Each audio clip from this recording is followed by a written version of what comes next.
Hello guys. यहाँ से हम लोग आज बहुत ही इम्पॉर्टेंट और एक बहुत ही न्यू टॉपिक स्टार्ट कर रहे हैं। ये आपका कम्यूटेटर। डीसी मशीन में अभी तक हम लोग का कंस्ट्रक्शन पार्ट ख़त्म हुआ है।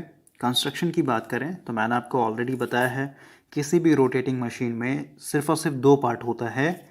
एक होता है आपका स्टेटर और दूसरा होता है आपका रोटर। स्टेटर के ऊपर आपका हमेशा फील्ड वाइंडिंग रहेगा या फिर कहिए आपका आर्मेचर वाइंडिंग रहेगा, डिपेंड करता है आप कौन सा मशीन यूज़ कर रहे हैं। तो अभी क्योंकि हम लोग डीसी मशीन यूज़ कर रहे हैं, तो डीसी मशीन के केस में भाई ये आपका स्टेटर है। अब देख सकते हैं छोटा सा यहाँ पे डीसी मशीन है। इस स्टेटर के अंदर हम लोगों ने फील्ड को दिखाया है, और फील्ड को हम लोग दो तरीके से दिखा सकते हैं, यानी बना सकते हैं। एक परमानेंट मैग्नेट यूज़ करके और दूसरा आपका इलेक्ट्रोमैग्नेट यूज़ करके। अगर इस डीसी मशीन के स्टेटर में अगर हम लोग को फील्ड यानी मैग्नेट इलेक्ट्रोमैग्नेट का सहारा लेकर के बनाना होता, तो इसमें आपका ढेर सारा स्लॉट्स कटा हुआ रहता, ठीक है। यानी लास्ट डीसी मशीन में आपके स्टेटर में स्लॉट्स कटे होते हैं, और उसके अंदर हम लोग क्या करते हैं, वाइंडिंग करेंगे। अब वाइंडिंग कितने तरीके का करेंगे, ऑलरेडी बताया था। फील्ड वाइंडिंग में हम लोग दो तरीके का वाइंडिंग कर सकते हैं, डिस्ट्रीब्यूटेड वाइंडिंग या फिर कहिए कॉन्सेंट्रेटेड वाइंडिंग। ये ऑलरेडी बताया था मैंने आपको। उसमें हम लोग तार लपेट के उसमें हम लोग डीसी सप्लाई दे देंगे, बस ये आपका मैग्नेट बन जाएगा, north pole south pole. Okay, तो ये था आपका सिंपल स्टेटर। सेकंड अभी तक जो हम लोगों ने जाना है, ये आपका रोटर। तो ये रोटर को अगर आप ध्यान से देखें तो इसके अंदर आपका मेन एक शाफ्ट है। इस शाफ्ट के ऊपर ही आपका पूरा का पूरा असेंबली जो है रिसेंबल किया गया है। ओके, ये आपका इस तरीके का क्या है, लैमिनेटेड सिलिकॉन स्टील का स्टेटर बना, आई मीन स्लॉट्स काटा गया है यहाँ पे, देख रहे हैं। और इस स्लॉट्स के अंदर ही क्या होता है, हम लोग वाइंडिंग करते हैं। बताया था मैंने आपको, डीसी मशीन में आर्मेचर के लिए दो वाइंडिंग होता है, लैप और वेव। तो इस तरीके से आपको वाइंडिंग किया हुआ है। और आपको बताया था मैंने, कम्यूटेटर साइड में जो सेगमेंट होता है, नहीं, कम्यूटेटर के साइड को हम लोग फ्रंट पिच बोलते हैं और उस साइड को हम लोग बैक पिच बोलते हैं। तो ये जितना भी तार यहाँ पे लपेटा है, सब तार का निकाल करके हम लोग क्या करते हैं, कम्यूटेटर से कनेक्शन करते हैं। यहाँ पे आप देख रहे होंगे ध्यान से, ये सोल्डेड किया गया है यहाँ पे। ओके, सारा का सारा तार जो है सोल्डेड किया रहता है। यह आपका कम्यूटेटर सेगमेंट, और हर एक कम्यूटेटर सेगमेंट क्या होता है, एक दूसरे से इंसुलेटेड होता है, ठीक है। यहाँ पे कट देख सकते हैं, ये कटिंग क्या है, इंसुलेशन बता रहा है, सब एक दूसरे से इंसुलेटेड है।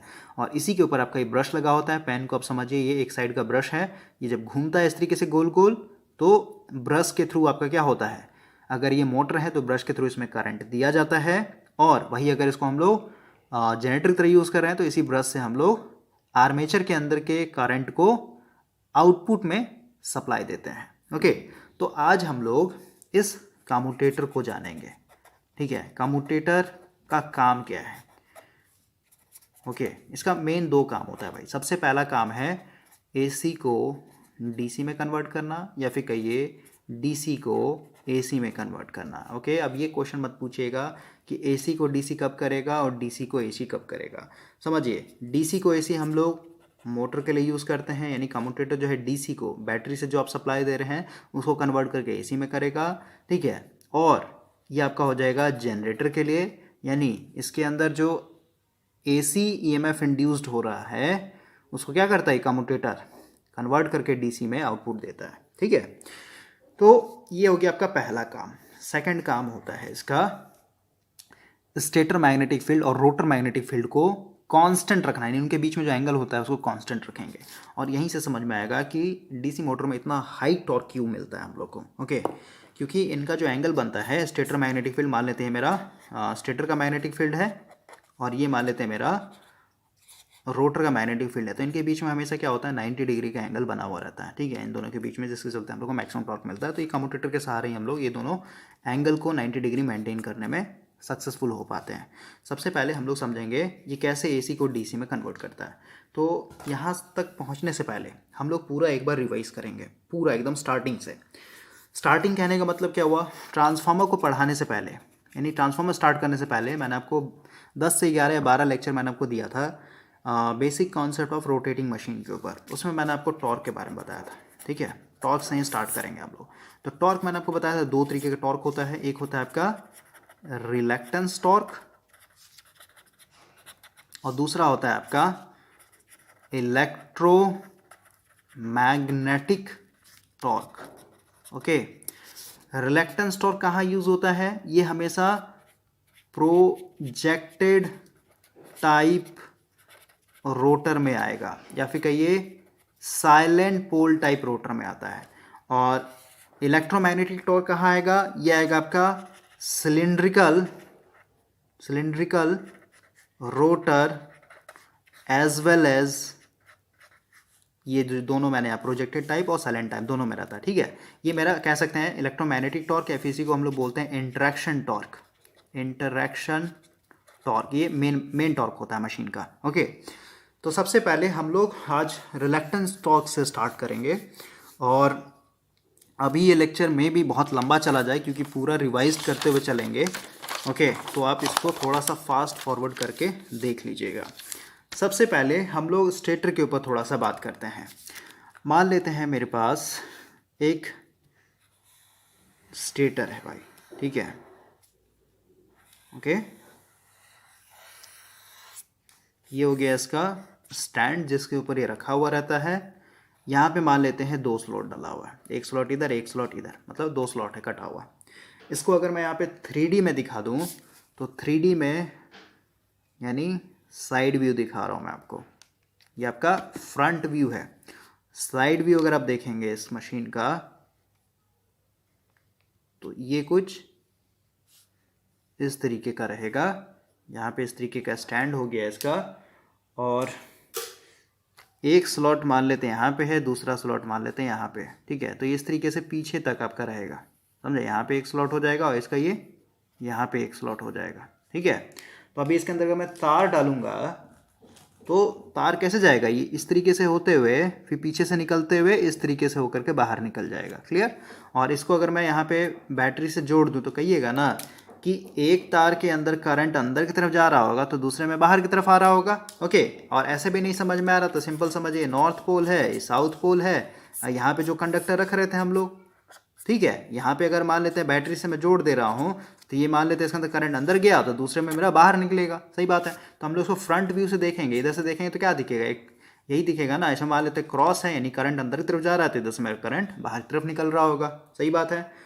अब क्योंकि इसके अंदर यानी ये सिंगल कॉइल जो मैंने डाला है इस स्टेटर के अंदर, इसमें करंट है, तो ये अपना क्या करेगा?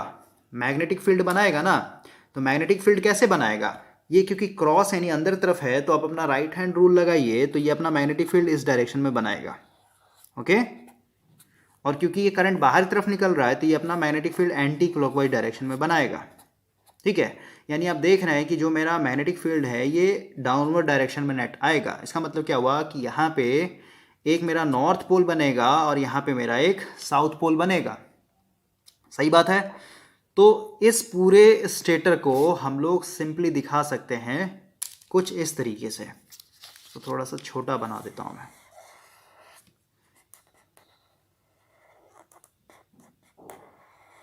ओके, यहाँ पे नॉर्थ हो गया, यहाँ पे साउथ हो गया, ये इसका स्टैंड हो गया। तो इस तरीके से हम लोगों ने नॉर्थ पोल साउथ पोल को अपना फिक्स कर दिया है, ठीक है।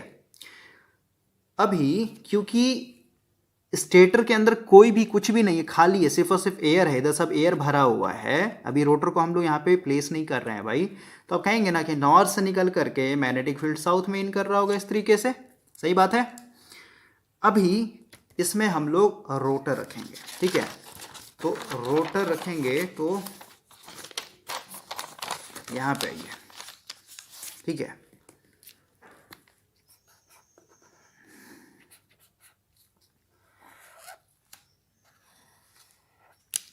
ये मेरा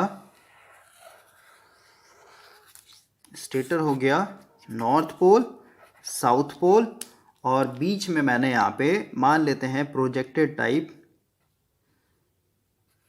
इस तरीके का रोटर रख दिया, ठीक है। अब रोटर मान लेते हैं इसमें कोई करंट वरंट नहीं दे रहा है, रोटर में कोई करंट नहीं है अभी। ओके, सिंपल समझिए, रोटर क्या होता है? आपका सिलिकॉन स्टील का एक लोहे का पीस होता है, देख रहे हैं, ये लोहा है एक तरीके से। तो लोहा है, इसका मतलब क्या हुआ कि इसका जो परमिएबिलिटी होता है भाई ये बहुत ही हाई होता है एयर के मुकाबले, ठीक है। या फिर कहिए इसका जो रिलक्टेंस होता है ये बहुत ही लो होता है एज कम्पेयर टू एयर।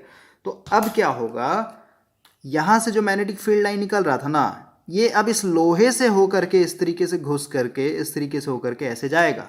समझ में आ रहा है? जैसे करंट जो है ना लो रेजिस्टेंस पाथ फॉलो करता है, उसी तरीके से फ्लक्स भी आपका क्या करता है, लो रिलेक्टेंस पाथ फॉलो करता है। ठीक है, समझे? तो इसको क्योंकि लोहा मिल चुका है तो लोहे से होकर के अपना ये मैग्नेटिक फील्ड लाइन इस तरीके से घुसाएगा। अगर इसको और रफ भाषा में समझाऊं भाई मैं आपको, तो मान लेते हैं ये एक मैग्नेट रखा हुआ है, इधर नॉर्थ है इधर साउथ है। मान लेते हैं अभी एयर से होकर के इस तरीके से जा रहा होगा अपना मैग्नेटिक फील्ड, ठीक है, इस तरीके से। लेकिन अभी मान लेते हैं सेकंड केस में मैंने क्या किया, यही मैग्नेट है same, north pole south pole. मैंने क्या किया यहाँ पे एक छोटा सा लोहे का टुकड़ा रख दिया। ठीक है, मान लेते लोहे का टुकड़ा है, तो अब क्या होगा, ज़्यादा से ज़्यादा मैग्नेटिक फील्ड क्या होगा, यहीं से बाईपास हो जाएगा। ओके, इस लोहे से होकर के साउथ की तरफ घुस जाएगा। ठीक है, क्यों? क्योंकि ये लोहा क्या कर रहा है, लो रिलेक्टेंस पाथ को एक तरीके से प्रोवाइड कर रहा है, इधर से भी जाएगा लेकिन ज़्यादातर मैग्नेटिक फील्ड इधर से होकर के चला जाएगा। तो ये कॉन्सेप्ट है, अब समझिए। क्योंकि ये जो मैग्नेटिक फील्ड लाइन है भाई, ये रबर बैंड की तरह काम करता है, तो ये मुड़ चुका है, समझ रहे बात को? तो मुड़ चुका है तो हमेशा अपने आप को छोटा करने की कोशिश करेगा। इसको इतना लंबा रास्ता पसंद नहीं है, तो छोटा करने का मतलब क्या है कि ये जो ऐसे मुड़ा हुआ है ये इस साइड आने की कोशिश करेगा हमेशा, और ये जो इस साइड मुड़ा ये हमेशा इस साइड में आने की कोशिश करेगा। ठीक है, तो आप बताइए, ये जो लोहा रखा हुआ है जिसके अंदर कोई करंट वरंट नहीं है, कुछ भी नहीं है, यानी रोटर बस ऐसे ही रखा हुआ है, तो ये रोटर के ऊपर एक फोर्स लगा रहा है कि नहीं लगा रहा है कि तुम इधर आओ, इस डायरेक्शन में आओ, और ये वाला हिस्सा बोल रहा है कि तुम इस डायरेक्शन में आओ। इसका मतलब क्या हुआ, सेकंड केस में यहां पे अगेन दिखाते हैं, नॉर्थ साउथ,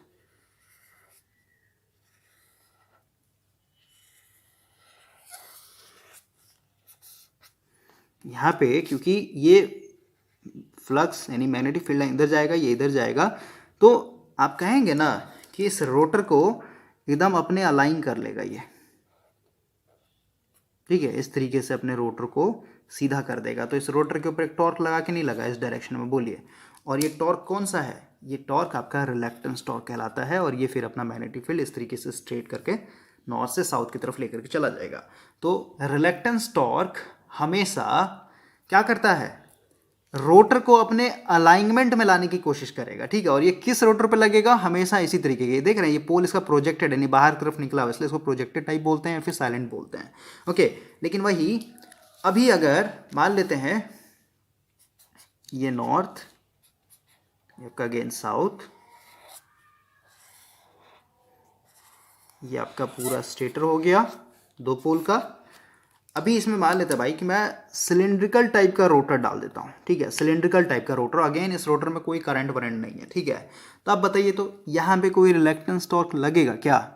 इसमें कोई रिलेक्टेंस टॉर्क नहीं लगेगा। यानी जो रिलेक्टेंस टॉर्क होता है हमेशा प्रोजेक्टेड टाइप रोटर के लिए या फिर कहिए साइलेंट पोल टाइप के रोटर के लिए लगता है। ओके, और कब, वो भी कब लगेगा, जब ये रोटर इस तरीके से है। ठीक है, अगर ये पहले से ही ऐसे होता तो यहाँ पे कोई रिलेक्टेंस टॉर्क प्रेजेंट नहीं होता, क्योंकि ऑलरेडी ये अलाइन हो चुका है। ओके, तो रिलेक्टेंस टॉर्क उतना हम लोग के लिए इंपॉर्टेंट नहीं होता है, लेकिन फिर भी आपको जानना है। अब आते हैं हम लोग, ये जो सिलेंड्रिकल रोटर है, इस सिलेंड्रिकल रोटर में हमेशा रिलेक्टेंस टॉर्क तो जीरो होगा, तो इसके ऊपर कौन सा टॉर्क लगेगा, हमेशा इलेक्ट्रोमैग्नेटिक टॉर्क या फिर कहिए इंटरैक्शन टॉर्क। ठीक है, इंटरैक्शन टॉर्क क्या होता है इसको अब समझते हैं, और यहीं से हम लोग इन कर रहे हैं अपने डीसी मशीन में। ठीक है, और डीसी मशीन में दो चीज़ है, मोटर और जनरेटर। तो अभी हम लोग टॉर्क की बात कर रहे हैं, इसका मतलब क्या हुआ कि हम लोग सीधे सीधे अपने डीसी मोटर के ऊपर आ रहे हैं। ओके, तो अभी आप समझिए इंटरैक्शन टॉर्क क्या होता है। अगर आपने लॉरेंस फोर्स को समझा होगा तो ये भी समझना। मान लें नॉर्थ पोल है, ये आपका साउथ पोल है।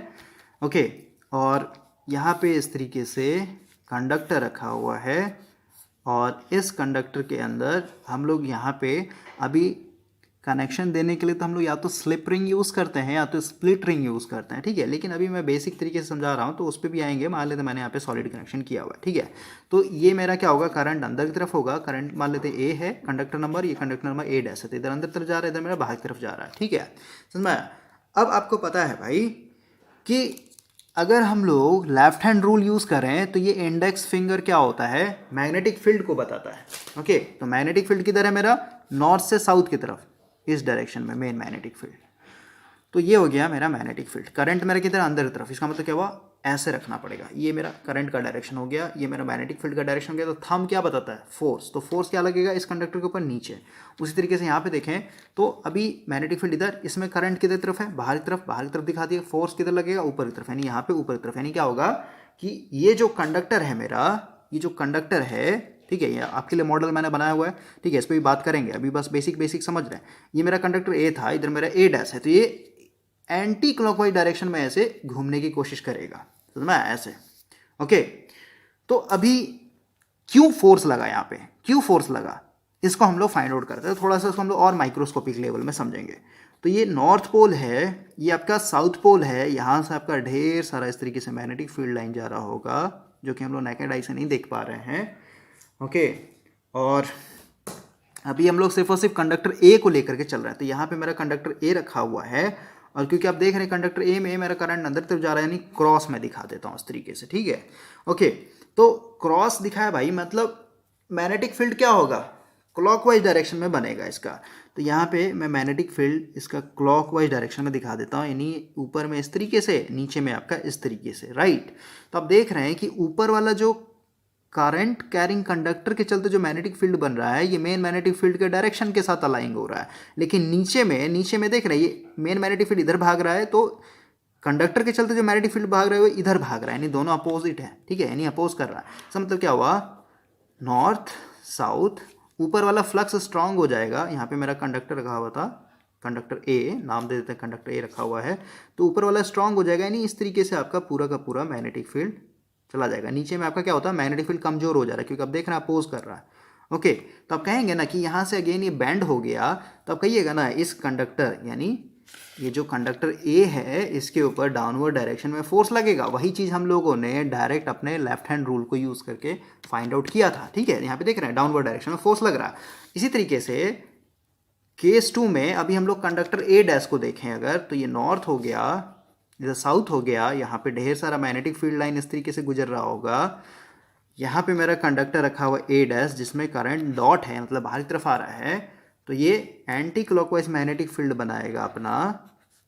तो अब इस सिचुएशन में अगर आप देखें भाई, तो नीचे में मैग्नेटिक फील्ड ये है स्टेटर का, ठीक है, यानी मेन मैग्नेटिक फील्ड का जो स्टेटर का फ्लक्स डायरेक्शन ये है, और कंडक्टर के चलते जो करंट के चलते जो मैग्नेटिक फील्ड मिल रहा है, ये भी आपका इस डायरेक्शन, यानी इसका मतलब नीचे वाला एडअप हो जाएगा, ऊपर में कैंसिल आउट हो जाएगा। इसका मतलब क्या हुआ कि अगर मैं इसको यहाँ पे दिखाऊँ, इधर नॉर्थ, इधर आपका साउथ, तो ये जो यहाँ पे कंडक्टर रखा हुआ है ए डैश, यहाँ से जो फ्लक्स जाएगा ये इस तरीके से होकर के जाएगा।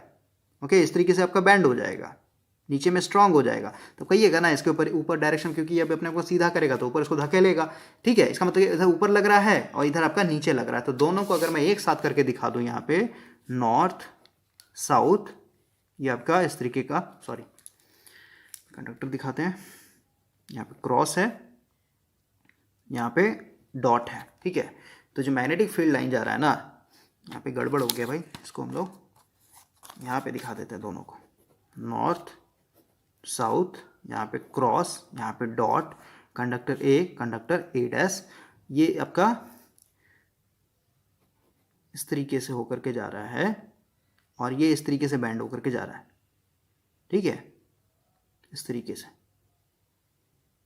तो क्या होगा, ये इसको नीचे दबाएगा, ये इसको ऊपर दबाएगा, तो इस तरीके से क्या होगा, आपका जो कंडक्टर ऐसे पड़ा हुआ है ये एंटी क्लॉकवाइज डायरेक्शन में ऐसे घूम जाएगा। क्लियर हुआ। तो इसको हम लोग बोलते हैं इंट्रैक्शन टॉर्क। इंट्रैक्शन टॉर्क और इलेक्ट्रोमैग्नेटिक टॉर्क क्यों बोल रहे हैं, क्योंकि ये फील्ड के मैग्नेट के साथ, यानी फील्ड के मैग्नेटिक फील्ड के साथ, यानी स्टेटर के मैग्नेटिक फील्ड के साथ, और जो रोटर के अंदर जो करंट है उसके चलते जो मैग्नेटिक फील्ड मिल रहा है उसके चलते दोनों इंट्रैक्ट होता है, यानी रोटर का मैग्नेटिक फील्ड और स्टेटर का मैग्नेटिक फील्ड, ये दोनों आपस में इंट्रैक्ट करता है। इंट्रैक्ट करने के कारण दोनों क्या कर रहा है, एक टॉर्क दे रहा है, इसी को बोलते हैं इंट्रैक्शन टॉर्क। ओके, तो वापस हम लोग अपने इस वाले कॉन्सेप्ट में आते हैं। तो ये अभी रोटर है, और अभी इस रोटर के अंदर पता है कि कोई करंट वरेंट नहीं दिया हुआ हम लोगों ने, तो कोई टॉर्क नहीं मिलेगा। इंट्रैक्शन टॉर्क के लिए पता है कि आपको फील्ड में भी आपका होना चाहिए मैग्नेट, और रोटर में भी होना चाहिए। तो मान लेते हैं यहाँ पे मेरा एक कंडक्टर यहाँ पे है जिसके अंदर क्रॉस है, और एक कंडक्टर मेरा यहाँ पे है जिसमें डॉट है।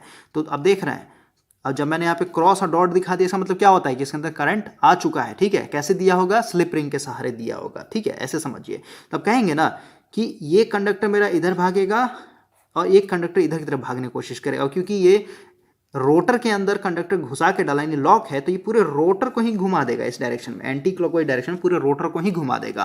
तो इसको बोलते हैं हम लोग इंट्रैक्शन टॉर्क। और यहाँ पे जो आपने कॉन्सेप्ट पढ़ा ना, थोड़ा सा हम लोग ब्राइटनेस बढ़ाते हैं, देखिए यहाँ पे जो आपने इस तरीके से समझा एक एक करके, इसको हम लोग बोलते हैं लॉरेंट फोर्स। ओके, तो ये था आपका दो तरीके का सिंपल टॉर्क। रिलक्टेंस टॉर्क, तो रिलक्टेंस टॉर्क तो उतना इंपॉर्टेंट है नहीं क्योंकि वो आपका साइलेंट पोल टाइप में ही आता है, लेकिन इंट्रैक्शन टॉर्क हमारा बहुत ही इंपॉर्टेंट था। अब हम लोग बात करते हैं भाई, यानी हम लोग डीसी मशीन में घुस चुके हैं एक तरीके से। ओके, तो अभी हम लोग बात करते हैं सबसे पहले, अभी जो मैंने आपको समझाया इस वाले मॉडल से, ये नॉर्थ था, ये साउथ था, यहाँ पे मेरा कंडक्टर निकला हुआ था, ये दो तार निकला हुआ था, इसको मैंने यहाँ पे क्या किया था, सॉलिड यानी सोल्डेड करके जोड़ दिया था बैटरी को। लेकिन ये गलत है, कभी भी ऐसे हम लोग नहीं दे सकते हैं प्रैक्टिकल लाइफ में। क्यों? क्योंकि सॉलिड जोड़िएगा तो जब ये घूमेगा, ऐसे पड़ा हुआ ये घूमेगा, तब सॉलिड तार भी उलझ जाएगा ना, पूरा बैटरी उटरी सब खींच लेगा ये। ओके, तो ये मेरा मेथड अभी गलत है। इसको हम लोग क्या करेंगे, यहाँ से कनेक्शन देने के लिए, यानी अंदर कनेक्शन देने के लिए हम लोग यहाँ पे क्या करेंगे, दो मेथड है, स्लिप रिंग लगाएंगे और ब्रश लगाएंगे, ठीक है, या फिर स्प्लिट रिंग लगाएंगे और ब्रश लगाएंगे। दोनों को एक एक करके समझते हैं हम लोग, ठीक है। सबसे पहले स्लिप रिंग लगाएंगे तो क्या दिक्कत होगा, ऑलरेडी आई थिंक मैंने इस पे बात किया है, लेकिन फिर भी हम लोग अभी रिवीजन कर रहे हैं तो बात कर लेते हैं, समझे। देखिए ये मेरे पास स्लिप रिंग का मॉडल है, यहाँ पे देख रहे हैं, ये कंडक्टर ए है, तो कंडक्टर ए को मैंने एक स्लिप रिंग के साथ जोड़ रखा है, ठीक है, सही बात है।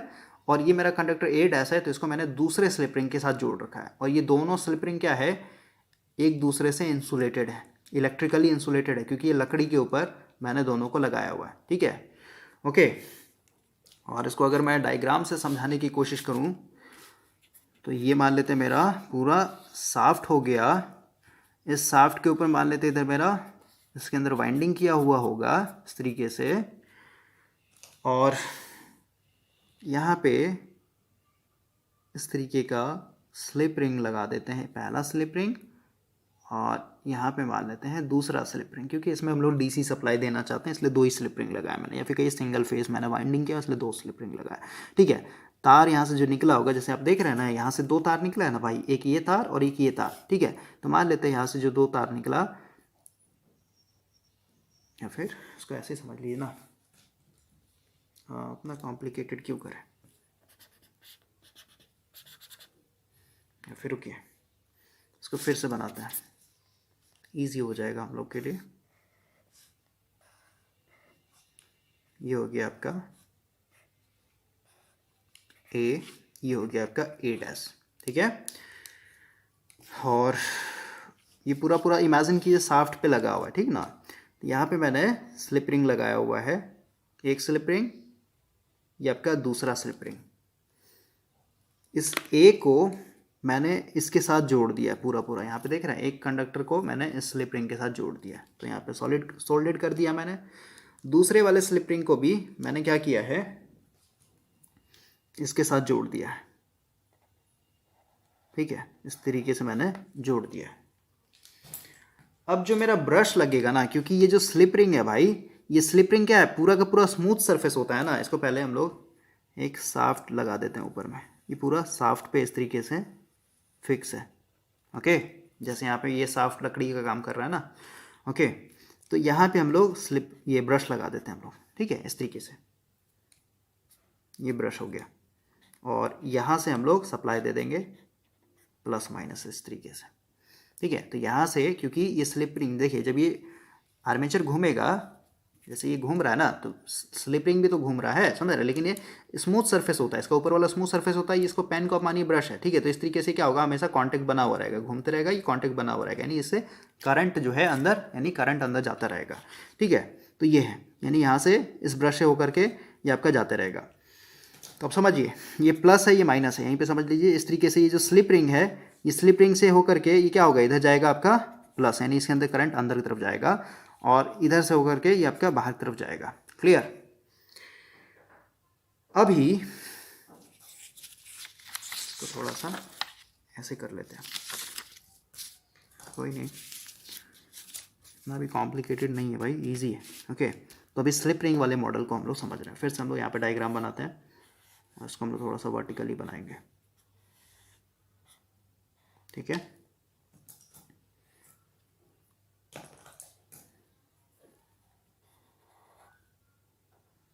ये मान लेते हैं मेरा शाफ्ट है। ओके, इसके ऊपर हम लोग 2 स्लिप रिंग लगा देते हैं, पहला स्लिप रिंग और यहाँ पे मेरा दूसरा स्लिप रिंग। ओके, इस वाले को मैं सीधे सीधे यहाँ पे जोड़ देता हूँ एक के साथ, और दूसरे वाले को मैं यहाँ पे लाके इसके साथ जोड़ देता हूँ। और जो ब्रश है मेरा, इस ब्रश को यहाँ पे एक ब्रश लगा हुआ है और एक ब्रश मेरा यहाँ पे लगा हुआ है, ठीक है। और यहाँ पे मान लेते हैं मेरा बैटरी लगा हुआ इस तरीके से। कंडक्टर ए है, ये कंडक्टर मेरा ए डैश है, ठीक है। इधर मेरा मैग्नेटिक फील्ड है नॉर्थ, इधर मेरा है साउथ। यहाँ से प्लस जा रहा है, माइनस, यानी इसके अंदर करंट अंदर की तरफ, इसके अंदर करंट बाहर की तरफ। ओके, तो अभी आप बताइए, क्योंकि ऑलरेडी मैंने आपको यहाँ पे इंट्रैक्शन टॉर्क बताया है, तो लेफ्ट हैंड रूल लगाइए। मैग्नेटिक फील्ड मेरा क्या है, मेन मैग्नेटिक नॉर्थ से साउथ यानी इस डायरेक्शन में है। करंट मेरा अंदर की तरफ है, यानी इस कंडक्टर पे क्या होगा, करंट अंदर की तरफ जाएगा, यानी सॉरी फोर्स नीचे की तरफ जाएगा, और यहाँ पे मेरा फोर्स ऊपर की तरफ जाएगा। इसका मतलब क्या हुआ, ये सिचुएशन आपका कुछ इस तरीके का है। अगर आप रियल में यहाँ पे समझना चाहते हैं, इमेजिन करना चाहते हैं, तो ये मेरा पूरा कंडक्टर हो गया। कंडक्टर ए, यहाँ पे देख रहे हैं कंडक्टर ए रखा हुआ है, यहाँ पे मेरा ये ब्रश है, इस तरीके से एक ब्रश लगा हुआ है यहाँ पे, ठीक है। और दूसरा ब्रश भी यहाँ पे लगा देते हैं, एक दूसरा ब्रश मेरा यहाँ पे लगा हुआ है। ओके बॉस, ठीक है, इस तरीके से, ठीक है। ये ब्रश मेरा क्या है, पॉजिटिव है, ठीक है, प्लस है, यानी बैटरी के पॉजिटिव टर्मिनल से जुड़ा हुआ है। ये मेरा माइनस से जुड़ा हुआ है, इसलिए इसमें अंदर की तरफ जा रहा है, इसमें बाहर की तरफ जा रहा है करंट, ठीक है। तो ये पूरा का पूरा क्या होगा, ये एंटी क्लॉकवाइज डायरेक्शन में ऐसे घूमेगा। ओके, समझ रहे बात को। और ये घूम करके, क्योंकि ब्रश फिक्स होता है आपका, समझ रहे बात को। ये भाई देखिए, ये एक्सिस है ना, ये थोड़ा सा ज़मीन पे रखा हुआ है, इसलिए आपको ऐसा लग रहा है। थोड़ा सा मैं आपको घुमा के दिखाता हूँ, इस तरीके से आपका है लगा हुआ, ठीक है। ओके,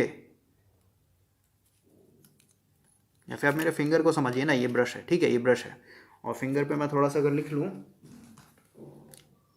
ये मेरा प्लस है और ये मेरा माइनस है, ठीक है। तो इस तरीके से ये लगा हुआ है, ठीक है। तो अभी टॉर्क क्या होगा, ये टॉर्क अभी एंटी क्लॉकवाइज में इस तरीके से घूमेगा, देख रहे हैं। ये कांटेक्ट हमेशा बना हुआ रहता है, स्लिप रिंग में कांटेक्ट हमेशा बना हुआ रहता है। ओके, ये थोड़ा सा यहाँ पे डिस्टर्बेंस क्रिएट कर रहा है, तो अभी आप इमेजिन कीजिए, ये नहीं है यहाँ पे, ठीक है, क्योंकि हम लोग रियल लाइफ में इस तरह डिज़ाइन करते हैं, ये बीच में नहीं आता ये वाला कंडक्टर। ओके, तो इस तरीके से हमेशा बना हुआ है, ठीक है। अब जब ये फ्लिप हुआ, समझिए, अब जब ये 180 डिग्री घूम गया, तो अब इसको हम लोग सेकेंड फेज में देखते हैं। ये आपका केस 1 था। ओके, अब केस 2 में देखते हैं। केस 2 में ये क्या था, ऐसे पड़ा हुआ था, अब ये पूरा 180 डिग्री घूम गया, तो इधर मेरा नॉर्थ साउथ तो वैसे का वैसे ही रहेगा, ठीक है। कंडक्टर मेरा, ये जो ए डैश था इधर, ये अब आ गया है इस साइड में ए डैश, और जो ए था मेरा, ये इधर पहुंच गया है। ओके, बाकी आपका यही वही शाफ्ट हो गया, और ये वही स्लिप रिंग है, पहला स्लिप रिंग जो कि इसके साथ जुड़ा हुआ है, और ये मेरा दूसरा स्लिप रिंग। एक चीज़ समझिए, थोड़ा सा गलती हो गया, देखिए, स्लिप रिंग का हमेशा कांटेक्ट बना हुआ है, देख रहे हैं। ये अगर ए है, कंडक्टर ए है, तो हमेशा ये आगे वाले से जुड़ा हुआ है, समझ रहे, तो ये घूमेगा भी ना, तो हमेशा इसी के साथ जुड़ा हुआ रहेगा, समझ रहे बात को। और ये वाला कंडक्टर हमेशा इस स्लिप रिंग से जुड़ा हुआ रहेगा। तो यहाँ पे आप देखिए, ये जो कंडक्टर ए है भाई, कंडक्टर ए क्या है, आगे वाले स्लिप रिंग से सोल्डेड है, ठीक है। तो ये जो कंडक्टर ए है, ये इसके साथ आके जुड़ा हुआ, आगे वाले से ही जुड़ा हुआ रहेगा, समझ में आया, आगे वाले से जुड़ा हुआ रहेगा। और ये जो ए डैश है, ये ए डैश जो है पीछे वाले से आकर के जुड़ा हुआ रहेगा, क्लियर। और इधर हम लोग का ब्रश लगा हुआ है, तो ब्रश यहाँ पे लगा देते हैं, या फिर इस डायग्राम को ही मैं यहाँ पे साफ तरीके से बना देता हूँ, कंफ्यूज नहीं हुई आप, थोड़ा सा मोड़ लेते हैं।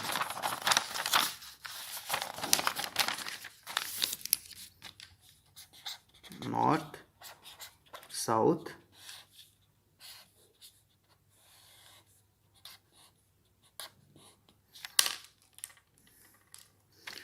पूरा का पूरा शाफ्ट हो गया ये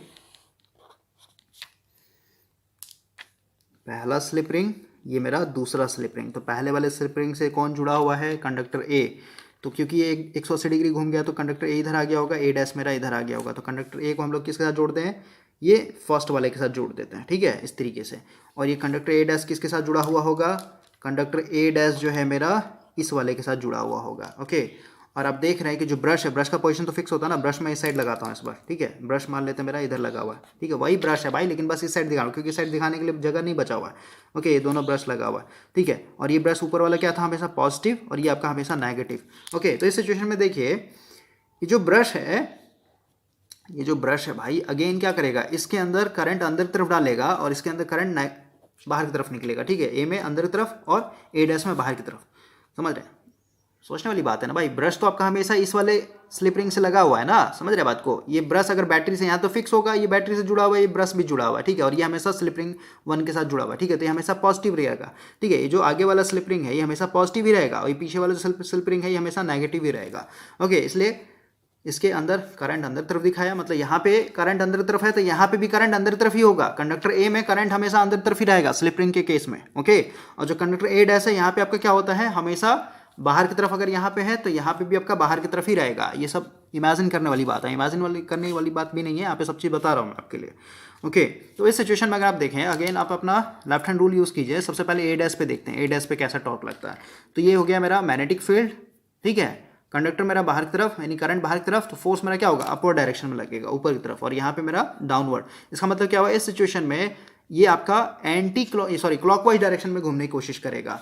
और अभी आपने देखा इस वाले केस में, ऊपर वाले केस में ये एंटी क्लॉकवाइज डायरेक्शन में घूम रहा था, और इस सिचुएशन में आप देख रहे हैं कि इधर मेरा क्लॉकवाइज डायरेक्शन में घूम रहा है। इसका मतलब क्या हुआ? ये जो मेरा पूरा का पूरा आर्मेचर है ये बस ऐसे ऐसे ऐसे ऐसे हिलेगा, ठीक है। समझ रहे हैं क्यों? क्योंकि टॉर्क इसमें यूनि डायरेक्शनल है ही नहीं, एक डायरेक्शन में है ही नहीं। एक सेकंड के लिए आपका क्या हो रहा है? इस डायरेक्शन में लग रहा है, तो दूसरे क्षण में इस डायरेक्शन में लग रहा है। समझ गए बात को? ठीक है। ये कभी घुमाएगा ही नहीं। क्यों नहीं घुमा पा रहा है? क्योंकि अंदर में जो कंडक्टर है, इस कंडक्टर के अंदर जो करंट का डायरेक्शन है वो हमेशा सेम है। ये अगर प्लस है यानी करंट अंदर तरफ जा रहा है, तो हमेशा इसमें करंट बाहर तरफ आ रहा है। यहाँ पे देख रहे हैं, इसमें अगर करंट बाहर तरफ है, यहाँ पे बाहर है तो इसमें बाहर है, यहाँ पे अंदर है तो इसमें भी अंदर है। इसका मतलब क्या हुआ कि इस कॉइल के अंदर करंट मेरा डीसी ही है। जो बाहर से हम लोग दे रहे हैं वही स्लिप रिंग से होते हुए क्या हो गया? अंदर चला गया। यानी इसके अंदर मेरा पूरा का पूरा डीसी सप्लाई जा रहा है, ओके। तो डीसी सप्लाई देने पे ये घूमेगा नहीं। इसका मतलब क्या हुआ? मुझे इस कंडक्टर के अंदर क्या करना होगा? समझिए, जब ये ऐसे पड़ा हुआ था, इस वाले केस की बात करें, जब ये ऐसे पड़ा हुआ था, यानी कंडक्टर इधर है, ये डैश मेरा इधर है, जब ऐसे पड़ा हुआ था तो ये इस डायरेक्शन में तो घूम गया, समझ रहे बात को, इस डायरेक्शन में घूम गया।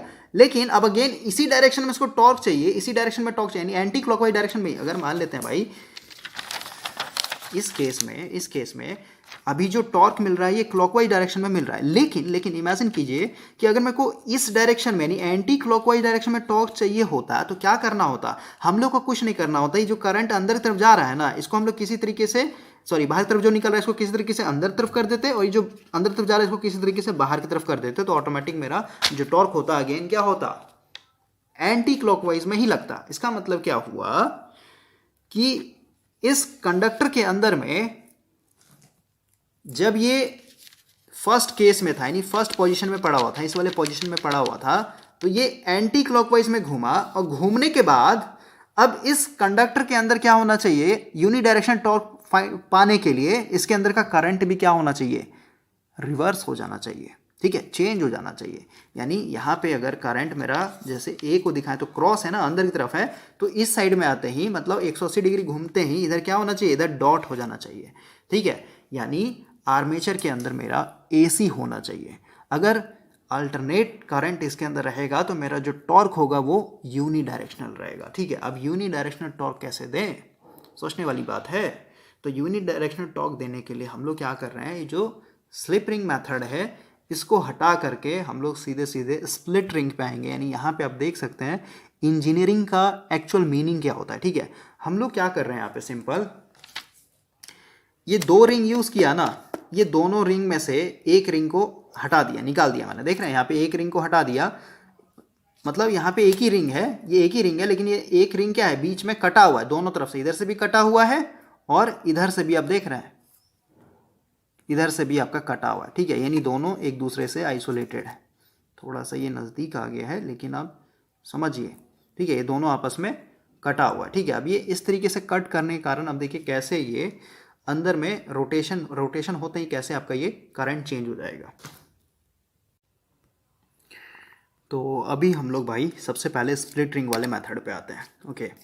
और स्लिप रिंग कहाँ पे यूज़ करेंगे, ये वाला मॉडल कहाँ पे यूज़ करते हैं, ये वाला स्लिप रिंग वाला, जब हम लोग को बाहर से अगर डीसी देना है और कंडक्टर के अंदर भी डीसी ही चाहिए तो वहाँ पे हम लोग स्लिप रिंग यूज़ करेंगे, ठीक है। या फिर कहीं अंदर में अगर एसी है और बाहर में भी एसी चाहिए तो वहाँ पे भी हम लोग स्लिप रिंग, यानी अगर हम लोग को कन्वर्ट नहीं करना है, ठीक है, तो उस सिचुएशन में हम लोग सिंपल स्लिप रिंग यूज़ करते हैं, ओके। तो अभी यहाँ पे आते हैं स्प्लिट रिंग के ऊपर। स्प्लिट रिंग में क्या होगा, देखिए इसका सबसे पहले मॉडल दिखाते हैं, नॉर्थ का साउथ,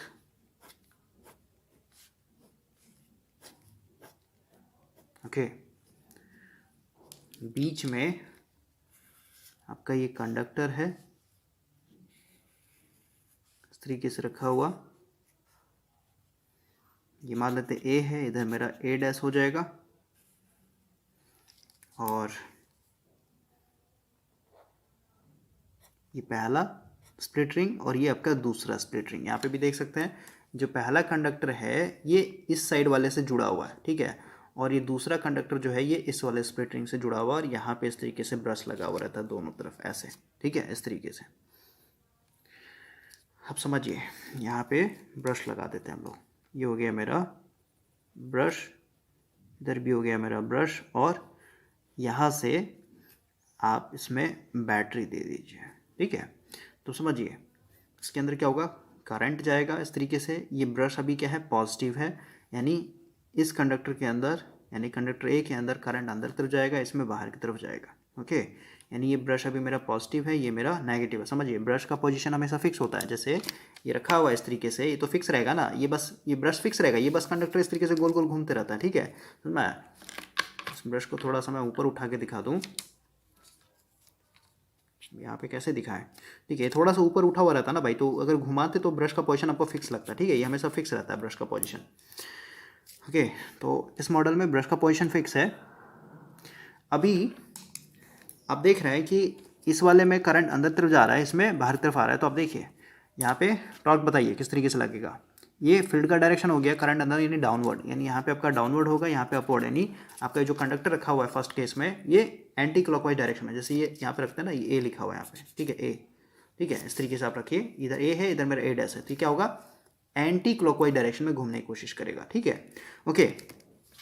तो अभी इसका फर्स्ट केस था जब ये पड़ा हुआ था, अभी हम लोग सेकेंड केस बनाते हैं, नॉर्थ इसका साउथ। अभी क्या होगा, 90 डिग्री, जब ये अभी ऐसे पड़ा हुआ है कंडक्टर, ये जब 90 डिग्री घूमेगा ना, तो 90 डिग्री का पहले मैं दिखा देता हूँ यहाँ पे मॉडल,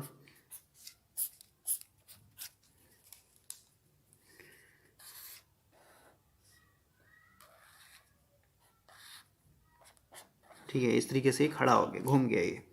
अब समझिए, ध्यान समझिएगा, अगर ये घूम रहा है कंडक्टर, अगर मेरा घूम रहा है एंटी क्लॉकवाइज में, तो ये जो स्प्लिट रिंग है ये भी घूमता है, क्योंकि ये कंडक्टर के साथ हमेशा जुड़ा हुआ रहता है, समझ रहे बात को। तो स्प्लिट रिंग देख रहे हैं ऊपर आ गया, हाँ, तो स्प्लिट रिंग जैसे ये यहाँ पे इस तरीके से था ना, इसको जो घुमाएंगे तो स्प्लिट रिंग मेरा ऐसे हो जाएगा, इस बार इस तरीके से हो गया स्प्लिट रिंग, स्प्लिट रिंग घूम के आ गया, उसको इस तरीके से जोड़ दीजिए, ओके। और जो ब्रश था, ब्रश तो मेरा फिक्स था, तो ये ब्रश इस तरीके से पड़ा हुआ रहेगा, ओके, इस तरीके से। अब आप समझिए इस सिचुएशन में भाई क्या हुआ। सबसे पहले इसको दो तरीके से समझ सकते हैं, ओके। थोड़ा सा यहाँ पे कॉम्प्लिकेशन आ जाएगा, लेकिन आगे आपका ये फिल्टर आउट हो जाएगा, समझिए सिंपल वे में मैं आपको समझा रहा हूँ। ये जो यहाँ पे कट देख रहे हैं ना, ये जो कट है, ठीक है, देखिए ये जो कट है, दोनों के बीच में जो गैपिंग है, जब ये ब्रश ऐसे लगा हुआ था इसके साथ, ठीक है, ये ब्रश लगा हुआ था यानी मेटल से चिपक रहा था, तो आप कहेंगे ना कि इसके अंदर करंट जा रहा होगा, ठीक है, उधर यानी यहाँ से पॉजिटिव जा रहा होगा, इधर से फिर मेरा होकर के नेगेटिव टर्मिनल में हो रहा होगा, ठीक है। लेकिन जब ये एंटी क्लॉकवाइज में घूम रहा है भाई, इस तरीके से घूम रहा है, तो ब्रश तो मेरा फिक्स है, अभी बस मैं आर्मेचर को घुमा रहा हूँ एक तरीके से, ठीक है। तो क्या हो रहा है, ये यहाँ पे टच हुआ, ठीक है, यहाँ पे देख रहे हैं 90 डिग्री पे आ गया ना ये कंडक्टर। तो जब यहाँ पे टच हो रहा है तो अब देख रहे हैं ये लकड़ी का इंसुलेशन वाले यानी जो इंसुलेटेड है, यानी लकड़ी से चिपक रहा है एक तरीके से, मेटल कॉन्टैक्ट में कोई भी कॉन्टैक्ट नहीं बना रहा है, यानी इन दोनों स्प्लिट रिंग के बीच में इतना गैपिंग है कि ये जो ब्रश का विड्थ है ना, ये दोनों को कांटेक्ट नहीं कर पा रहा, ठीक है। यानी कह सकते हैं कि 90 डिग्री के सिचुएशन में इस कंडक्टर के अंदर बैटरी से कोई भी करंट नहीं जाएगा, ओके, कोई भी करंट नहीं जाएगा। अब पॉज होइए, अगर मैं यहीं पे रोक दूं इस पूरे लेक्चर को तो ये गलत है एक्सप्लेनेशन, ठीक है, लेकिन आप समझिए ऐसा नहीं होता है। यहाँ पे अगर आप फोटो देखें ध्यान से, ये फोटो मान लेते हैं भाई, मेरा क्या कहने का मतलब है, ये जो विड्थ है ना दोनों के बीच में, ये जो विड्थ है मान लेते हैं बहुत पास होता, मतलब जैसे इस साइड में देखिए, इस साइड में देख रहे हैं इन दोनों के बीच में इलेक्ट्रिकली इंसुलेशन है, ये दोनों क्या है, चिपका हुआ नहीं है, ये दोनों अलग अलग है। लेकिन अगर मैं यहाँ पे अपने ब्रश को यहाँ पे रखूँ, देख रहे हैं ये ब्रश का थिकनेस देख रहे हैं ज़्यादा है ना, अगर मैं इस ब्रश को यहाँ पे रखूँ तो अभी भी क्या कर रहा है, ये दोनों कम्यूटेटर सेगमेंट को शॉर्ट कर दे रहा है, समझ रहे हैं बात को, ये दोनों कम्यूटेटर सेगमेंट को शॉर्ट कर देगा, ओके। इसका मतलब क्या हुआ, देखिए दो केस लेकर के इसको हम लोग समझेंगे। केस 1, ठीक है, केस 1 में हम लोग क्या लेके चल रहे हैं कि मान के चलते हैं भाई, फर्स्ट केस तो समझ में आया ना, ये दोनों आपका ब्रश से कांटेक्ट लगा हुआ है, ठीक है, यहाँ से जा रहा है, इसके ऊपर एंटी क्लॉकवाइज डायरेक्शन में टॉर्क लगा, तो इस तरीके से ऐसे ये घूम गया। आप समझिए जब ये एंटी क्लॉक घूमा इस तरीके से जब खड़ा हुआ, ठीक है, इस तरीके से जब ये खड़ा हुआ, तो अभी मैं मान के चल रहा हूँ कि ये जो स्प्लिट रिंग है पहला और इसी के जस्ट नीचे दूसरा, इसको हम लोग ला के इसमें जोड़ दे रहे हैं, ओके, इसमें मैंने ला के इसमें जोड़ दिया। अब ये जो ब्रश है ना भाई, ये जो ब्रश है, ये मान लेते हैं ब्रश बहुत ही पतला है, ठीक है, बहुत ही पतला है, यानी इन दोनों के बीच में जो गैपिंग है ना, ठीक है, इन दोनों गैपिंग में एक तरीके से टच नहीं हो पा रहा है, इन दोनों में टच ही नहीं हो पा रहा है, ठीक है, दोनों में टच ही नहीं हो पा रहा है, तो आप कहेंगे ना कि बैटरी मेरा क्या हो गया, ओपन हो चुका है, ठीक है, बैटरी मेरा ओपन, क्योंकि अब सट नहीं पा रहा है ना, मेटल में लकड़ी से सटा हुआ है, इस पर्टिकुलर पोर्शन में आपका ब्रश आके चिपका हुआ है इस तरीके से, ऐसे समझ में आया, ये मेटल से कांटेक्ट बना ही नहीं पा रहा है, ऐसे समझिए आप। तो अब कहेंगे ना, और ये कब का है, ओहो देखिए ब्रश कंडक्टर को हम लोग को इस तरीके से दिखाना होगा ना, 90 डिग्री में खड़ा करके दिखाना होगा, ओके। कंडक्टर मेरा खड़ा है एक तरीके से, पहला का दूसरा, इसमें आकर के इसमें जोड़ देता है, ये आपका हो गया ब्रश। तो ब्रश का जो थिकनेस है ना, मान लेते हैं ये दोनों में से किसी में भी टच नहीं हो पा रहा है, ठीक है, दोनों में टच नहीं हो पा रहा है, तो टच नहीं हो पा रहा है इसका मतलब क्या, टच होने का मतलब ये टच नहीं, इन दोनों के बीच में जो विड्थ है ना, इनके बीच में ये मतलब उतना चौड़ा नहीं है। देखिए इसको जूम करके अगर मैं दिखाऊं, मेरा पहला स्प्लिट रिंग, ये मेरा दूसरा स्प्लिट रिंग, ओके। तो ब्रश जो है ना, ब्रश मेरा यहीं पे है, ठीक है, पतला सा ब्रश है, ब्रश का विड्थ ज़्यादा नहीं है, तो इस गैपिंग को ये टच नहीं कर पा रहा, ऊपर नीचे टच नहीं हो पा रहा है, ठीक है, टच नहीं हो पा रहा है, इसका मतलब क्या, आप कहेंगे ना कि बैटरी मेरा ओपन है, बैटरी मेरा अगर ओपन है तो कहेंगे ना जो कंडक्टर ए है और कंडक्टर ए डैश, इसमें कोई करंट ही नहीं जाएगा, सही बात है, और कोई करंट नहीं जाएगा भाई, तो कहेंगे ना कि कोई टॉर्क भी नहीं आएगा, यानी जब ये कंडक्टर इस तरीके से खड़ा है तो आप कहेंगे ना इसमें कोई करंट नहीं है, क्योंकि यहाँ से बैटरी एक तरीके से डिस्कनेक्ट हो गया, ठीक है, बैटरी डिस्कनेक्ट हो गया, इसका मतलब क्या, इसके अंदर कोई करंट नहीं है, लेकिन करंट नहीं है तो इसका मतलब कोई टॉर्क नहीं, लेकिन इसमें इनर्शिया तो है ना, इनर्शिया इसका मतलब क्या, ये ऑटोमेटिक इनर्शिया के चलते इस तरीके से फ्लिप हो जाएगा, ठीक है, यानी गिर जाएगा, ओके, क्योंकि इसमें इनर्शिया है, ठीक है। पहले कंडक्टर केस 1 में इस तरीके से पड़ा हुआ था, ठीक है, इसके ऊपर मेरा डाउनवर्ड डायरेक्शन में फोर्स लगा, इसमें अपवर्ड, ये कंडक्टर क्या हुआ, इस डायरेक्शन में घूमा, तो अभी हम लोग 90 डिग्री घूमने के बाद यहाँ पे पॉज कर दे रहे हैं, क्योंकि आप देख रहे हैं कि यहाँ से जब हम लोग इनपुट दे रहे थे, यहाँ से ब्रश मेरा एक तरीके से ओपन हो चुका है, ब्रश ओपन हो चुका है, इसका मतलब क्या है, इसके अंदर कोई भी करंट नहीं है, कोई भी करंट नहीं है, इसका मतलब क्या है, कोई टॉर्क नहीं है, कोई टॉर्क नहीं है, लेकिन क्या इसमें इनर्शिया है ना, इनर्शिया के कारण क्या हुआ, अभी भी ये फ्लिप हो जाएगा, ठीक है। अब ये फ्लिप हो गया, इसका मतलब क्या, यहाँ पे लिख देता है कंडक्टर ए है, ठीक है, पीछे में भी ए ही है, इधर भी ए ही है, क्योंकि ये जब ये घूम करके आ रहा है तो इधर भी ए ही रहेगा।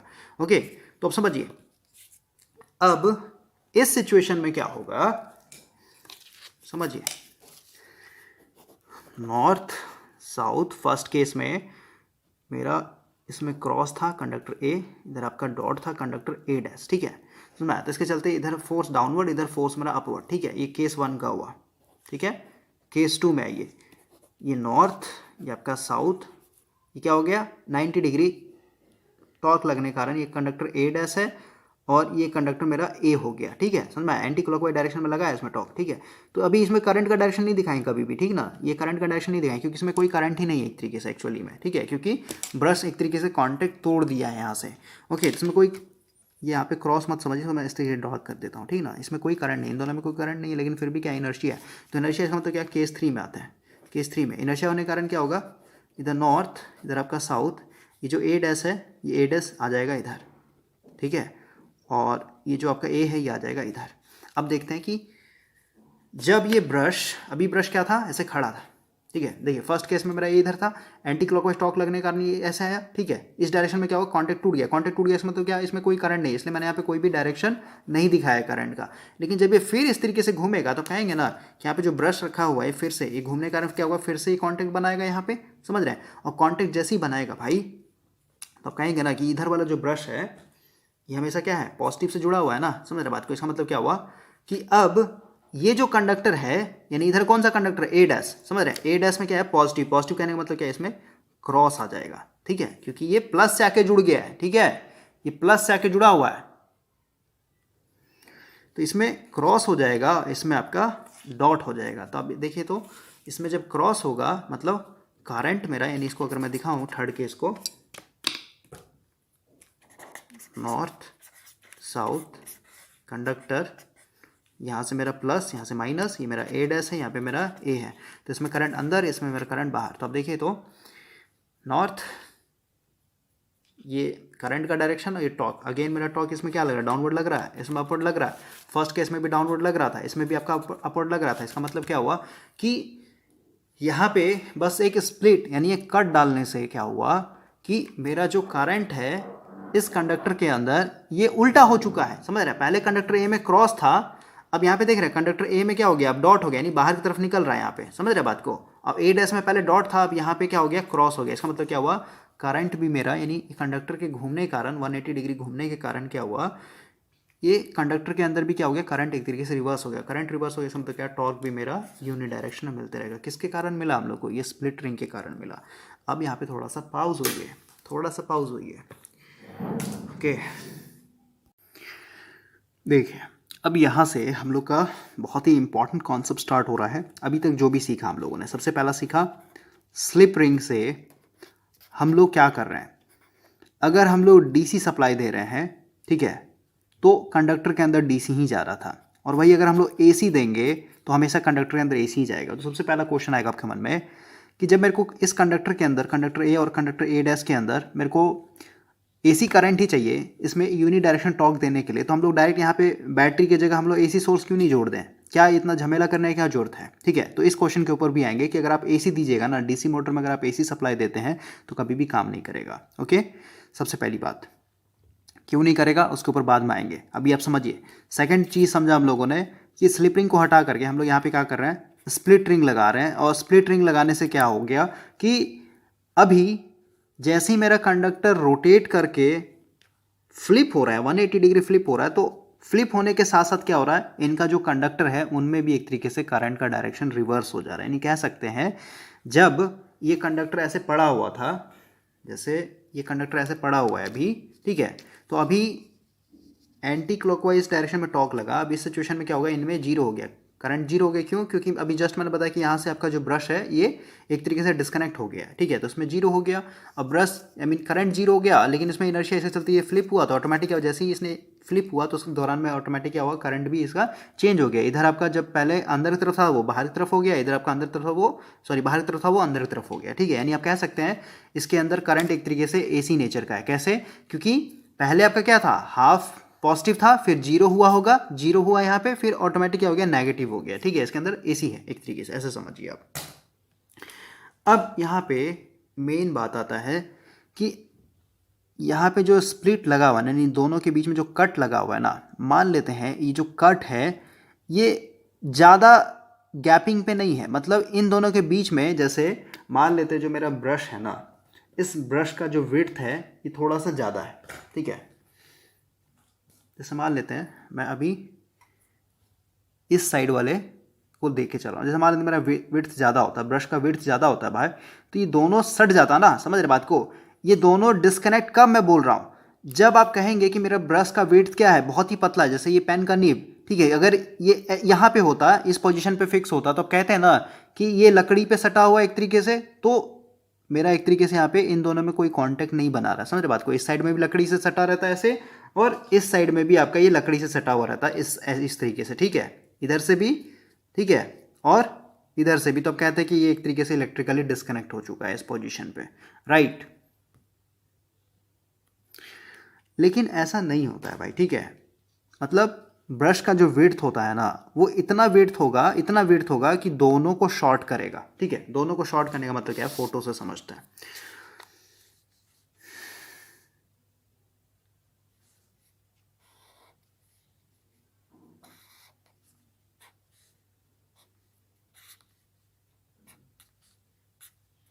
ये हो गया मेरा 90 डिग्री पे, ये एक तरीके से ऐसे पड़ा हुआ था, अभी ऐसे आ गया, ठीक है, ओके। तो इसके साथ साथ मेरा क्या होगा, स्प्लिट रिंग भी इस तरीके से घूम जाएगा, सही बात है, ये इसके साथ जुड़ा हुआ रहता है, ठीक है। अब आप समझिए जो ब्रश है, ये ब्रश का जो विड्थ है भाई, यहाँ पे विड्थ मैं थोड़ा सा ज़्यादा दिखाऊंगा, विड्थ मेरा इस तरीके का होता है कुछ, ओके। अब इस सिचुएशन में अगर आप देखें, तो इस सिचुएशन में क्योंकि विड्थ मेरा ब्रश का ज़्यादा है भाई, तो आप अगर ध्यान से यहाँ पे गौर करें तो ये ब्रश भी क्या है, कंडक्टर है, यानी इलेक्ट्रिसिटी को कंडक्ट करता है।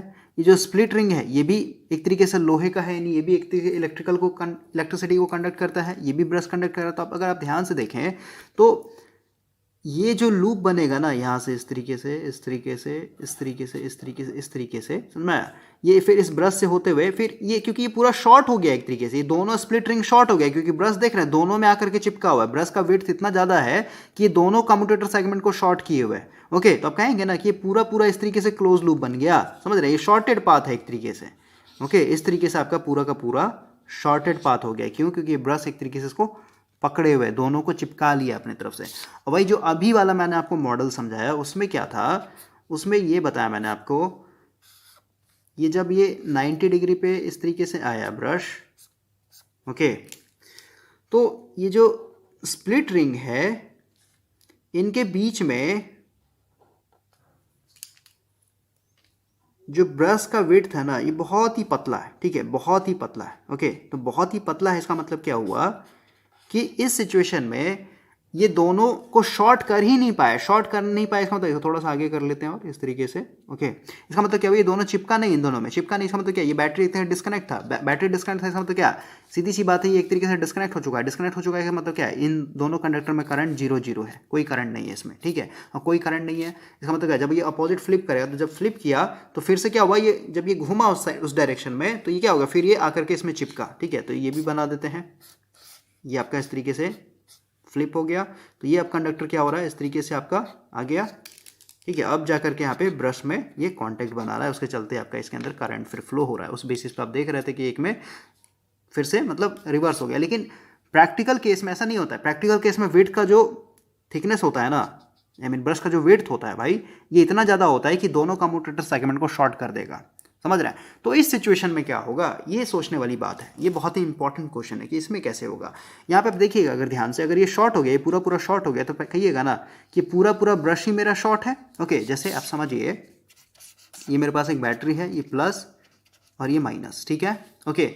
दोनों को मैंने यहाँ से तार लिया और इसको शॉर्ट कर दिया, ठीक है। और मेरा जो कंडक्टर था ये कुछ इस तरीके से यहाँ पे लगा हुआ है ऐसे, ठीक है, देख रहे हैं, यही है ना, ये तो पूरा शॉर्ट हो गया, ये बैटरी था ये पूरा शॉर्ट हो गया, और ये कंडक्टर क्या है, इसी तरीके से तो आपका लगा हुआ है, ओके।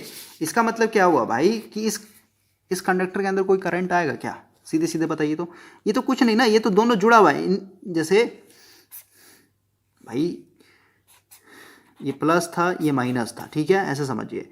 यहाँ से मैंने इस तरीके से कर दिया, कोई करंट आएगा क्योंकि यहाँ पे जो वोल्टेज V1 है वही वोल्टेज यहाँ पे भी तो होगा, क्योंकि इनके बीच में कोई भी वोल्टेज ड्रॉप ही नहीं हो रहा है। समझ रहे बात को? तो यहाँ इस पॉइंट पे जो वोल्टेज है वही पॉइंट यहाँ पे भी है। मतलब अगर यहाँ पे इस पॉइंट पे 10 वोल्ट है तो यहाँ पे भी 10 वोल्ट। इसका मतलब क्या हुआ, जब वोल्टेज डिफरेंस सेम होता है तो इधर कोई करंट फ्लो नहीं होगा। समझ रहे बात को? इसका मतलब क्या हुआ, इस शॉर्टेड कॉइल के अंदर कोई भी करंट नहीं आएगा, ऐसे भी आपका करंट जीरो हो जाएगा। तो ये तो मैंने मोटर के केस में समझाया आपको, इसमें मे भी कन्फ्यूजन हो रहा होगा, ठीक है। अभी आप समझिए, इस कॉइल के अंदर यहाँ पे शॉर्ट हो गया ना, मतलब करंट यहीं से पूरा पूरा बाईपास हो जाएगा, ये कहना चाहता हूँ मैं, ठीक है। ये इधर कभी करंट जाएगा नहीं क्योंकि शॉर्टेड है। समझ रहे बात को? जो वोल्टेज यहाँ पे वही वोल्टेज यहाँ पे, तो कोई वोल्टेज डिफरेंस है नहीं, तो क्या होगा, यहाँ पे करंट क्यों हो रहा था, क्योंकि यहाँ पे 10 पॉजिटिव वोल्ट है, तो इस साइड में मेरा 10 माइनस नेगेटिव वोल्ट है, तभी तो इधर से करंट होकर के इधर जा रहा है, समझ में आया। लेकिन यहाँ पे क्या है, दोनों चिपक गया है। ओके, अब बोलिए यहाँ पे तो आग लग जाना चाहिए, ये बैटरी एक तरीके शॉर्ट हो गया है। तो इसको अभी जनरेटर के केस में समझिए, ठीक है। जनरेटर केस में समझिए, नॉर्थ साउथ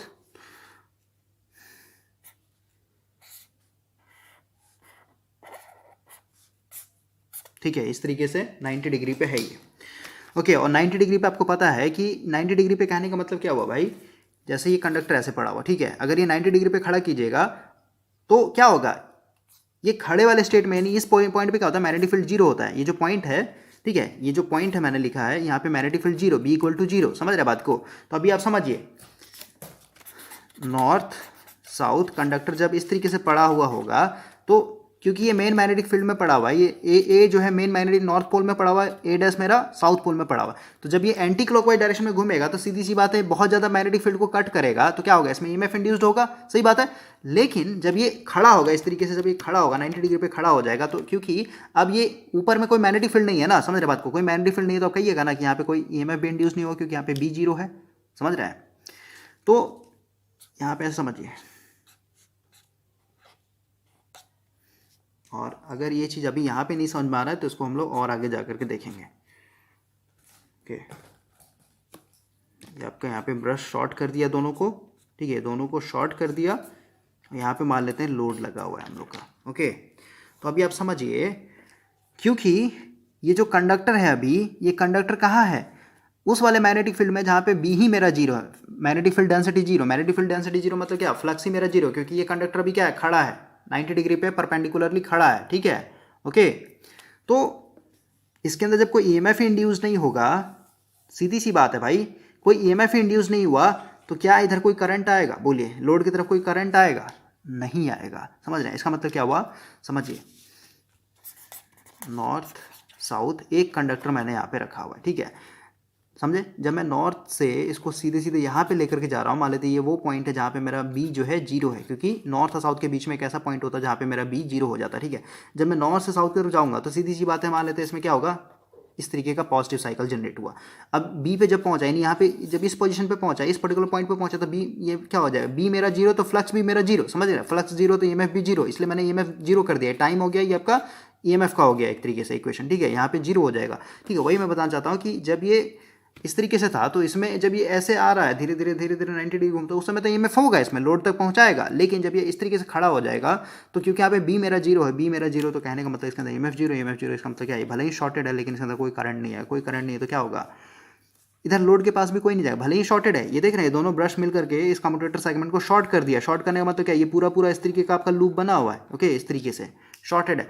तो क्योंकि हम लोगों ने इस कम्यूटेटर को, इन दोनों कम्यूटेटर सेगमेंट को, ये उस पॉइंट पे आके शॉर्ट हुआ है, ये उस पॉइंट पे शॉर्ट हुआ है जहां पे मेरा B जो है जीरो आ गया है, ठीक है। मतलब हम लोग यहाँ पे इस तरीके से डिजाइन रखते हैं कि ये जो ब्रश ये दोनों कम्यूटेटर सेगमेंट को शॉर्ट करेगा ना, उस सिचुएशन में आपका ये जो कंडक्टर है, ये कंडक्टर हमेशा क्या होना चाहिए, उस पोजीशन पे होना चाहिए जहां पे मेरा जो मैग्नेटिक फील्ड है ये जीरो हो। क्योंकि मैग्नेटिक फील्ड जीरो, इसका मतलब क्या है, इसके अंदर EMF जीरो, EMF जीरो, इसका मतलब क्या, करंट जीरो। अब ये इसको शॉर्ट, करंट जीरो, इसका मतलब क्या, इसको शॉर्ट भी कर देंगे ना तो क्या फ़र्क पड़ता है, करंट ही नहीं है तो कभी भी इसके अंदर क्या होगा, कुछ आएगा ही नहीं, भले ही शॉर्टेड रहे, कभी आग लगेगा ही नहीं। लेकिन वही मान लेते हैं अभी, ये मान लेते हैं अभी कंडक्टर ऐसे पड़ा हुआ था, और ये मान लेते हैं अभी ये इसी पॉइंट पे यानी 60 डिग्री घूमने के बाद ही अगर ये शॉर्ट हो जा रहा है, ब्रश दोनों इन कम्यूटेटर सेगमेंट को शॉर्ट कर दे रहा है, तो कहेंगे ना कि अभी कंडक्टर मेरा मैग्नेटिक फील्ड वाले एरिया में ही है, तो इसके अंदर ईएमएफ इंड्यूस्ड होगा। ईएमएफ इंड्यूस्ड होने के चलते हुए यहाँ पे अगर शॉर्ट कर दिए, ब्रश दोनों कम्यूटेटर सेगमेंट शॉर्ट कर देगा, तो कहेंगे ना कि इस कंडक्टर के अंदर कुछ ना कुछ ईएमएफ था, उसके चलते कुछ ना कुछ करंट आएगा, क्योंकि ये पूरा पूरा शॉर्टेड पाथ है। शॉर्टेड पाथ का मतलब क्या होता है? रेजिस्टेंस बहुत ही स्मॉल, और रेजिस्टेंस बहुत ही स्मॉल, इसका मतलब क्या हुआ कि इसके अंदर बहुत हैवी करंट फ्लो होगा, और ये पूरे कंडक्टर के पास क्या करेगा? हैवी करंट फ्लो होने के कारण क्या होगा? यहाँ पे स्पार्किंग होता है, ठीक है। जैसे ये शॉर्ट मारेगा ना, वैसे यहाँ पे स्पार्किंग होगा। क्यों? क्योंकि ये उस रीजन में शॉर्ट नहीं हुआ है, वो उस रीजन में शॉर्ट हुआ जहाँ पे मेरा बी कुछ ना कुछ था, फाइनाइट वैल्यू था, उसके चलते कुछ ना कुछ इसमें ईएमएफ आया, ईएमएफ आया, उसके चलते कुछ ना कुछ करंट आया। समझ रहे हैं? तो निचोड़ क्या निकला?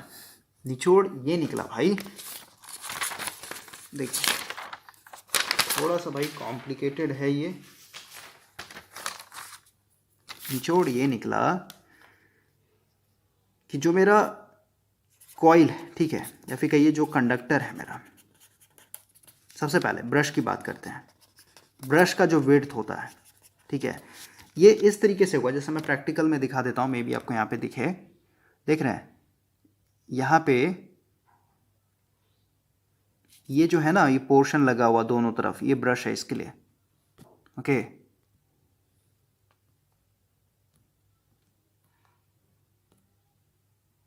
देखिए ये इसका ब्रश का थिकनेस देख रहे हैं, ये इसका ब्रश का थिकनेस है, ये और ये, ठीक है। ये जब इसको घुमाइएगा ना, ये जब भी शॉर्ट करेगा, देखिए इसको जब शॉर्ट कर रहा ना, यहाँ पे शॉर्टेड है, आई होप कि आपको ये दिख पा रहा हो। देखिए ये लाइन शॉर्टेड है यहाँ पे, ठीक है।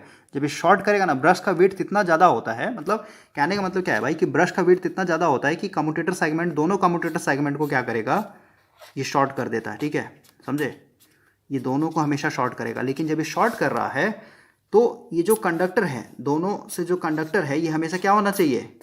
ये उस रीजन में होना चाहिए जहाँ पे मेरा बी हमेशा क्या हो? जीरो हो, मैग्नेटिक फील्ड जीरो होना चाहिए, वहाँ पे ही शॉर्ट होना चाहिए, ठीक है। नॉर्थ साउथ, ठीक है, ये हमेशा इसी पॉइंट पे शॉर्ट होना चाहिए, ओके। ये यहीं पे आपका शॉर्ट होना चाहिए दोनों, ठीक है। क्यों? क्योंकि यहाँ पे इस पर्टिकुलर पोजीशन पे बी मेरा जीरो है, बी मेरा जीरो मतलब इसमें ईएमएफ जीरो, ईएमएफ जीरो मतलब मैं करंट जीरो, करंट जीरो, इसका मतलब क्या है? ये भले ही शॉर्टेड है इस तरीके से, क्योंकि कंडक्टिंग है ना, ये स्प्लिट रिंग भी कंडक्टिंग है, ये ब्रश भी कंडक्टिंग है, दोनों देख रहे हैं इस तरीके से मिला हुआ, दोनों मिला, इसका मतलब क्या है? दोनों शॉर्ट है एक तरीके से। शॉर्ट कहने का मतलब क्या? ये पूरा का पूरा ऐसे ऐसे ऐसे ऐसे ऐसे ऐसे पूरा ये क्लोज पाथ बना हुआ है, ठीक है, समझे? तो क्योंकि इसके अंदर ईएमएफ ही नहीं है, ईएमएफ नहीं है तो करंट भी नहीं है, करंट नहीं है तो क्या? शॉर्ट हो गया। फिर भी क्या होगा? इधर कोई भी आग वाग नहीं लगेगा, इन दोनों के बीच में कोई चिंगारी विंगारी नहीं होगा, समझे? इसको बोलते हैं smooth commutation.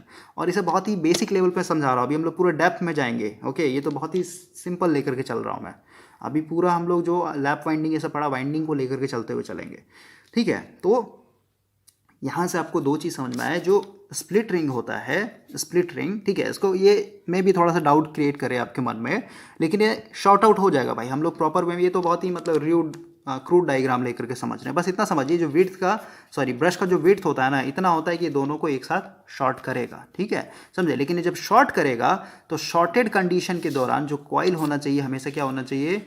Magnetic neutral axis में होना चाहिए, यानी वहाँ पे जहाँ पे मेरा बी हमेशा जीरो होता है वहीं पे शॉर्ट होना चाहिए, ओके। अगर इससे पहले शॉर्ट हो गया, जैसे नॉर्थ साउथ, ये जो पॉइंट है ये ऊपर नीचे, यहाँ पे क्या है मेरा? बी जीरो मान लेते हैं। कॉइल मेरा जो है, कॉइल कंडक्टर जो है मेरा यहाँ पे था, ठीक है, एक यहाँ पे मान लेते क्रॉस, यहाँ पे मेरा डॉट, ठीक है। क्यों?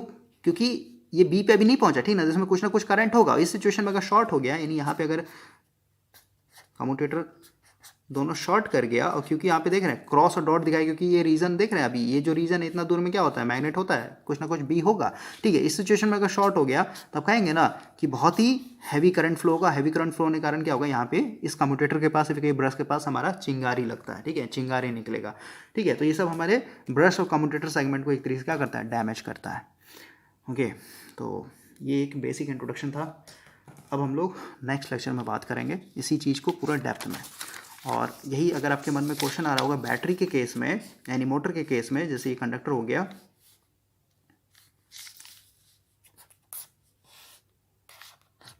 ओके, ये कंडक्टर हो गया,